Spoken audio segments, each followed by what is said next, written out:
ఈ పరిస్థితులు ఆ రోజు లోతు గారి భార్య వెనకకు చూడడానికి కారణాలు ఎన్నెన్నో ఉండొచ్చు.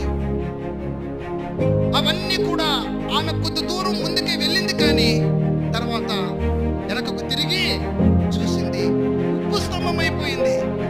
ఈరోజు మనల్ని కూడా యేసు ప్రభువులో నుండి మనల్ని వెనకకు తీయడానికి మన ఇంట్లో వాళ్ళే శత్రువులుగా వాళ్ళతో మనకు పోరాటం ఉండొచ్చు. Don't worry. మన గ్రామంలో ఉండొచ్చు, నువ్వు పని